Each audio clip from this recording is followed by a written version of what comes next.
Grateful Day Queens, and welcome to season 4 of Queen True Spoken, a place where we are helping women tackle real life realities with God's eternal truth. Queen True Spoken podcast is brought to you by QueenZenobiaJ.shop, where we are in the business of stimulating your mind and your fashion, honey. So, on this season, I want women to know that you are not alone and it's time to mend our mental. And how are we doing this? We are doing this by listening to the experts, those who have experienced the struggles firsthand, and those standing beside our sisters, helping them in the fight. Today, Queens, I have none other than Miss Cali Boss, also known as Monique Walker, fitness expert and trainer. She will share the truthful tea on the importance of why we should educate ourselves as it relates to fitness and our unique bodies. Isn't it time that we truly love the skin that we are in? So sit back, relax, and let's sip on this truthful tea. Welcome, Queen. Hello, hello, hello. How are you today? I am well blessed. Thank you so much. Good to see you. How are you? I'm doing great. I'm great. The day has been very busy. I had a really early start, really excited about our interview today, and glad that you had the opportunity to slow down and give me 10, 15 minutes of your time. Please say that. So let's just start by telling our audience, who is Cali Boss? Who is this queen? So, I'm just like everybody else, right? I'm a mother, I am a hustler, I am a fitness enthusiast. I'm a daughter, I'm all of the things, right? So, um, I am going to be 42 this year. I am grateful and thankful for the changes that have been sweeping my life since the pandemic. I am embracing all of those things, and I'm so grateful to do all of them while still having health and wellness in my body and breath in my lungs, and beautiful people like you to be in my tribe. And that's who I am. Queens, listen, the first time that she and I met, it was as if we had known each other for years. And Absolutely. when I met her and she told me her age, because I know you all are looking at her like 41. Baby girl, I was like, you like 25, 26. And she was like 40. I was like, God is good. Ain't he And good? then I told you, if I show you these bills, baby, show you these children I'm taking care of, Lord. And if I tell you about the struggle, then you gonna know I earned all 41 of these years. What's on the way, okay? I understand. Yes, ma'am. I understand. Awesome. And so, Queen Callie, how have, well, thinking about fitness and nutrition, have you always been conscientious of that, of having an active lifestyle and eating well? Has it always been your lifestyle? Absolutely not. Mm. I am unapologetically Black, and I feel like in our culture, we love each other through food. We are centered around partying and eating, and we love our children through good food and good cooking. And unfortunately, thinking about the lineage of where we come from, um, that we were the people that had to endure scraps, and so there was no way for you to waste. Yeah. There was no way for you to clean off a plate, right? Because we were grateful and thankful to be eating something. And I feel like those things have carried into who we are as Black people, and maybe just people in society in general, right? That we don't waste food. So No. even if you are full, even if you have had enough, if you don't like something, what your mama say? Yeah, you gonna eat that. Don't you get up off that table. You better finish all that food, right? Which then creates like unhealthy habits, and it creates overeating, and it creates eventually disease in our culture. And so the answer is absolutely not. At my heaviest, I was like a size 22, 24. And when I was young, right, I was like in my 20s, Mhm. and there wasn't enough people in my camp that understood about wellness or health, fitness. And so they couldn't even guide me out of this thing, right? And so as I became older and was like getting out of, certain relationships and things that were toxic, then I kind of found health and wellness, through other outlets. But no, no, ma'am. Mm-mm. And you know what? And it's funny that you speak about the community in which we were, our culture, essentially, because I remember a couple of years ago, I was really focused on just vegetarian lifestyle, and I had brought some veggie burgers and some different things to a cookout, and it Mm. made me like, if you don't get that stuff off of this grill, we ain't doing it. Right. We ain't going. And so I totally understand, like, so many women that may be watching this, even though we're trying to do better with our eating, really not having the support system of the community to Sure. even back us in that.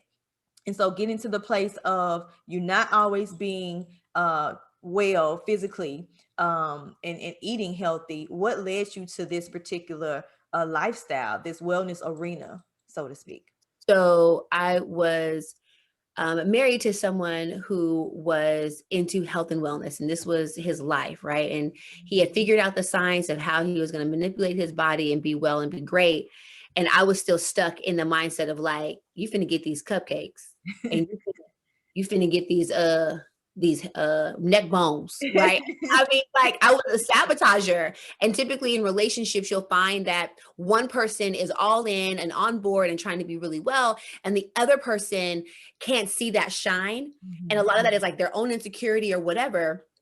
And so they're sabotaging. And maybe some of it is, subconscious, Yeah. but you feel like I'm not ready to make that shift. And so therefore you don't allow the other person to make a shift. Well, eventually I got myself in gear, and I feel like he was really helpful. So shout out to my ex-husband for bringing me into this.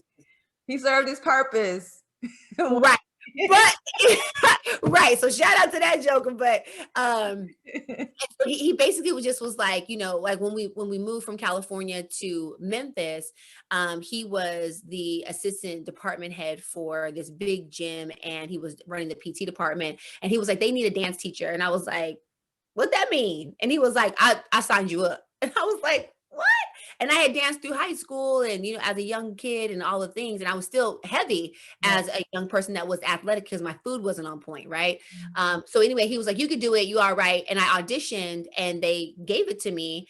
And thus it kind of started to snowball me into other things besides dance. Right. So I started my fitness kind of career path as a health dance teacher at Okay. a big gym. And then eventually they were like, well, we need you to do a weight class. And I was like, oh, what? And they were like, well, then we need you to like learn yoga.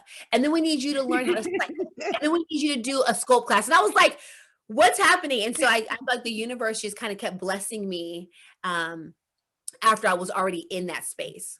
And sometimes as women, we don't realize the assets, the many, many assets that we have. And it's only in those moments when we're put in uncomfortable situations, Sure. realize, wow, I can do this. I haven't thought about this, but thank you. Talents begin to manifest and appear because your sphere, your environment has changed. I would have never purposefully went into the gym and auditioned to be a group fitness instructor ever. And I surely would have never tried to pursue a career path and get certified and do all the things because that wasn't even in my wheelhouse, right? What was in my wheelhouse was just to stay in that comfortable space, even though I wasn't comfortable with self. Mhm. Yeah. And so now that how long have you been in this business? 12 years. 12 years. And I'm sure Yeah, you have spent a lot of time with women, with us. So, absolutely. with that being said, what do you see among us as women when it comes to diet and exercise? And I ask that question because I believe it's so much deeper than dieting and exercise. And too often we're trying to hit the solution, which is the surface, but not really going underneath the surface where we're dealing with our emotional and mental battles. Because we had a conversation at the table about that, Right. about how when we try to lose weight and we're not, and we're looking at the girl next door or the woman down the street or in the next cubicle, and it seems like Yeah. her body is everything, and it begins to weigh on our emotional and our mental. Can you speak a little bit about that? So I think with women specifically, there is competition.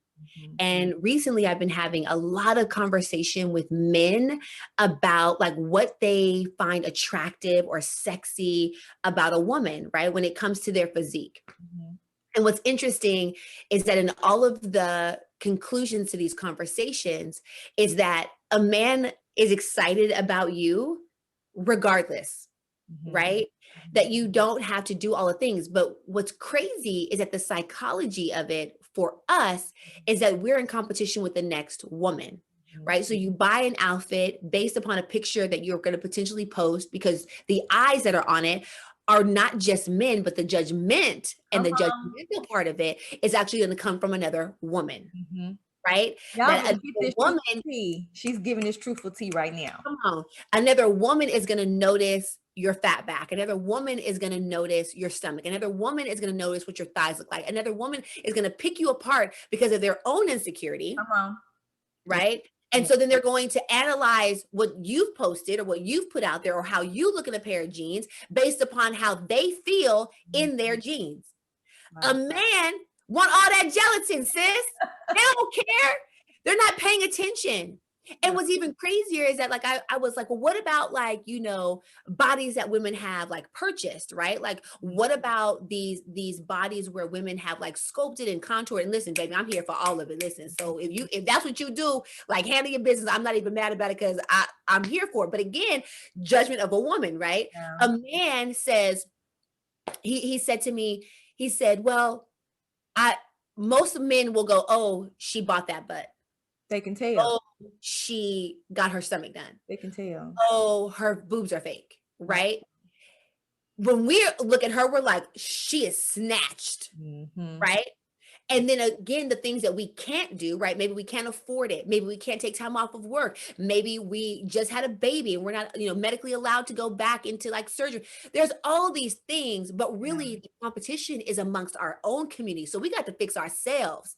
We've Mhm. got to empower each other, right? Yes. And so like shout out to Lizzo who just made a post of her in a bikini and was like, baby, you finna get all these little abs I got. And she was like, big girls got abs. And she was like, it's not called abs, it's called fabs. I said, talk to these people, but that kind of stuff, right? So like heart it, love it, comment on it, like go for it because that kind of confidence is empowering another woman who feels like she doesn't belong in a bikini, Exactly. right? Exactly. I was on my soapbox. I'm sorry about it. That's good, honey. I'm loving it. I'm loving it because it's the truth. And when you think about it, as you were speaking, I'm looking at us as a woman, just kind of like in the middle of it all. So you have this other woman over here that you're trying to impress subconsciously. You're saying Right, it's not about her, but it right. really is. And then you Yeah, have the man on the opposite side that could care less. And so it brings us to a place of, like I said, getting to a place of where we really love the skin that we are in. When you have women like Lizzo, that is not about fat shaming, but it's about really embracing her, because I've seen Lizzo work out. I've seen her eating, she's not, she's doing what's best for her, and she's healthy. And most people will attach being a certain number on the scale as not being healthy. And that's something we have to be very, very mindful of, because I'm in a class right now and they're teaching, like, when you see somebody that may be overweight, you don't know their story, you don't know their situation, right, you don't know what came along with that. And it does not mean they're lazy, right. for a lot of it. And so we begin to, formulate our own opinions and narratives about people, prejudging them. Yes. And that brings us to like a really great space, Zenovia, because there's all levels of fitness, y'all. There's not a one size fits all for Not, fitness or wellness or health, not. right? We come from a mindset is that if you're not stick skinny or you don't look like a curvy, bottle of Coke, Yeah. then you are not fit and you are not well. And there's all these different levels of fitness and people that are healthy. And let me just say this too, like the exterior of what you look like does not speak to the organs that are actually making your body well. Exactly. Okay. So if you have a size 22 waistline, but you are an avid walker, you are doing yoga, you are, doing weight training, and you are doing your thing, and your body just doesn't look like you're that way. Yeah. What's most important is that your heart is functioning a certain way. Your lungs are functioning a certain way. Your mental ability from endorphins of moving your body is functioning a certain way. Listen, can you pick up a pair of keys off of the floor? Can you reach up and open a cabinet? Can you lift a box up? These are how we test wellness and fitness. Okay. What you look like is your own situation. Come on. How you feel in your skin is your own situation. So, really, what we're talking about here is not what exteriorly you should be concerned about. What you ought to be most concerned about is your confidence and your mental ability. Yes. Yes. And those things will lead you into a place of better health. Because if you just make the one conscious decision to go, well, I'm going to go for a walk. The next day you might go, I'm gonna go a little further on that walk. And then the third day, you're gonna say, I'm gonna lap her all the way around this block. And the next thing you know, baby, now you were doing a mile, you're doing 2 miles, 3 miles. And guess what happens? Exteriorly, things start to change. But more importantly, you feel really great about yourself. Yes. That's where we need to be concerned about, what we need to be focused in on. You know what I'm talking about? And Queen, that is essentially why, and I'm so glad oh my gosh, Cali Boss is just Queen, you just serving it up. And I really pray, and I know that this is going to bless some people, bless some women, many women, because people like you, we have to begin to really change the narrative of our culture, of society. Yes. And especially amongst women, because when you talk about being healthy, and we're talking about like the educational aspect of that, what is your underlying motive? What is your why? And your why has to be because of, like, this is what I want to do for me. Right here. It starts right here in the heart. It has nothing to do with me. That's right. Nothing to do with my children, with my husband, nothing to do with trying to yourself. That's it. Choose yourself and yell it out, and do not be apologetic about choosing yourself. So in yoga, right? Like we did this, I did a meditation practice years ago before I was even a yoga teacher. And my mentor was leading, my mentor, Full Circle, was leading the meditation practice. And we were working on mantras. And she says that in yoga, self-love is the place that all love basically manifests from. Okay. And she says, if you cannot give yourself these attributes, these affirmations, how can you give them to somebody else? You can't even fill up your own cup. Yeah. So how do you expect to be able to fill up somebody else's cup? So we do this exercise, and the mantra was just, I am.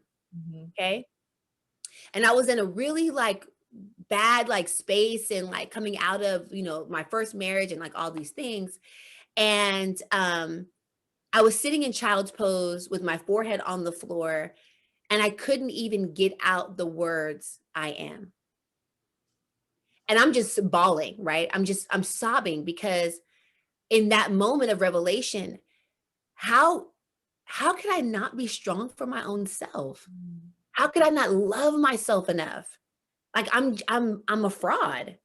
I tell other people what to do. I tell other people how to empower themselves. I tell other people how wonderful they are. And I can't even say the words to myself that I am strength, I am power, I am good, I am love, I am beautiful, I am intelligent, whatever the hell it is. I couldn't even do it. I couldn't even do it. So now at 41, almost 42, I wish somebody would. Would, baby. Listen, I'm choosing me all the time. And I wish that I would have had that power and strength when I was 19. Yeah. I was 20. Don't we all?